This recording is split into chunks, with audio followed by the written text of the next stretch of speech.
ریونز would کے چھوٹے سے قصبے میں ایک خستہ حال پیزا پارلر تھا۔ ہر کوئی وہاں اندھیرے کے بعد جانے سے ڈرتا تھا۔ اس کا نام جینوس پیزا پارلر تھا۔ ایک بوسیدہ سے بورڈ پر اس کا نام لکھا تھا جو ہوا آنے پر کڑکتا تھا۔ اپنی خوفناک شہرت کے باوجود جینوس وہ واحد جگہ تھی جس نے ریونز ووڈ کے لوگوں کو پیزا پہنچانا ہوتا تھا۔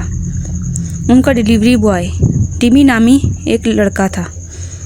ٹیمی ایک کمزور اور ڈرپوک لڑکا تھا جس نے اپنی ضرورت کی وجہ سے پیزا شاپ میں نوکری لی تھی، لیکن رات گئے ڈیلیوری کے بارے میں جو کہانیاں اس نے سنی تھی وہ ان کی وجہ سے کافی ڈرتا تھا۔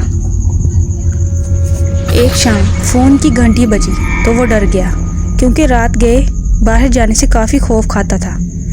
اسے ایک ایسی جگہ سے پیزا آرڈر آیا جو اس نے پہلے کبھی نہیں دیکھی تھی۔ کال کرنے والے کی آواز دھیمی تھی جو بار بار اصرار کر رہا تھا کہ ٹیمی ہی ہر حال میں ان کے ہاں پیزے کی ڈیلیوری کرے۔ بے چینی کے احساس کے باوجود ٹیمی نے ہاں کر دیا۔ رات بے چاند اور ابر آلود تھی جس کی وجہ سے ریونز ووڈ پر کافی اندھیرا تھا۔ جنگل کی خوفناک خاموشی ٹیمی کے ذہن پر چھا گئی۔ ٹیمی جب دیے گئے پتے پر پہنچا تو اس کا دل اور خوف زدہ ہو گیا۔ یہ ایک پرانی حویلی تھی۔ ٹیمی نے دروازے کی گھنٹی بجائی تو ایک بوڑھی عورت جس نے دروازہ کھولا، جو پھٹے ہوئے لباس میں لپٹی ہوئی تھی، جس کی آنکھیں کھوکھلی تھیں۔ تم پیزا بوائے ہو؟ اس نے کہا۔ اس کی آواز قبر سے سرگوشی جیسی تھی۔ ٹیمی نے کہا، ہاں میڈم۔ اس نے اسے اندر آنے کا اشارہ کیا۔ اندرونی حصہ اور بھی پریشان کن تھا۔ اندھیرے میں کینڈلز جل رہی تھیں جو پھٹی ہوئی دیواروں پر رقص کر رہی تھی۔ عورت ٹیمی کو ایک مدھم روشنی والے کمرے میں لے گئی جہاں خاک آلود میز قدیم کھانوں سے سجا ہوا تھا جس پر ایک ہی کینڈل جل رہی تھی۔ میز پر ایک تصویر بھی رکھی تھی جو ٹیمی کی طرح ہی لگ رہی تھی۔ عورت نے ٹیمی کی طرف دیکھا اور سڑے ہوئے دانتوں سے مسکراتے ہوئے بولی، یہ میرا بیٹا ہے جو بالکل تمہاری طرح ہی نظر آتا تھا۔ اس کی آواز اداسی سے بھری ہوئی تھی۔ ٹیمی کی پریشانی مزید بڑھ گئی۔ ٹیمی نے جلدی سے اسے پیزا دیا۔ تم مجھے اس کی بہت یاد دلاتے ہو۔ اس عورت کی آواز اداسی سے کانپ رہی تھی۔ کیا اس کا کمرہ دیکھنا چاہو گے؟ ٹیمی کی انکار کرنے کی ہمت نہ ہوئی۔ وہ اس عورت کے ساتھ چل دیا جو اسے ایک بوسیدہ حال کمرے میں لے گئی جو ایک عرصے سے بند پڑا تھا۔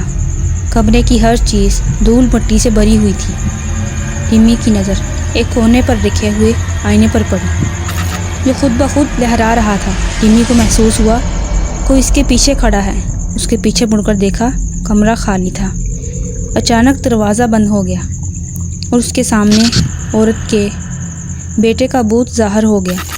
ٹیمی نے دروازہ کھولنے کی کافی کوشش کی، وہ ایسا نہ کر سکا۔ بھوت بھری سرگوشی کمرے میں بھر گئی۔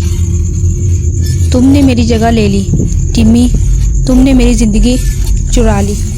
ٹیمی کا دل زوروں سے تڑک رہا تھا جب اس نے اپنی جان بچانے کی التجا کی۔ وہ اس بھوت سے کہہ رہا تھا کہ وہ ریونز ووڈ کو چھوڑ دے گا اور وہ یہاں کبھی نہیں آئے گا۔ کمرہ ہر گزرتے سیکنڈ کے ساتھ ٹھنڈا ہونے لگا۔ جیسے ہی ٹیمی نے سوچا وہ آج زندہ نہیں بچے گا تو اچانک دروازہ کھلا اور وہی عورت کمرے میں آئی اور اپنے بیٹے کے بھوت سے کہنے لگی، اب اس کے جانے کا وقت آ گیا ہے۔ جب اس نے ایسا کہا تو ٹیمی مزید خوفزدہ ہو گیا، لیکن بھوت کی شکل ایک دم سے بکھر گئی اور وہ کمرہ خالی ہو گیا۔ ٹیمی ٹھوکر کھا کر باہر نکلا۔ وہ سانس کے لیے ہانپ رہا تھا۔ عورت نے آہستہ سے سوکھا ہاتھ ٹیمی کے کندھے پر رکھا اور کہا، بیٹا، ریونز ووڈ ایک رازوں کا شہر ہے، اپنا خیال رکھنا۔ کانپتے ہوئے دل کے ساتھ ٹیمی حویلی سے باہر نکلا۔ جتنی تیزی سے ہو سکتا تھا وہ گھر پہنچا۔ اس نے وہ جاب بھی چھوڑ دی۔ برسوں بعد آدھی رات کو ٹیمی ڈر کے مارے جاگ جاتا تھا۔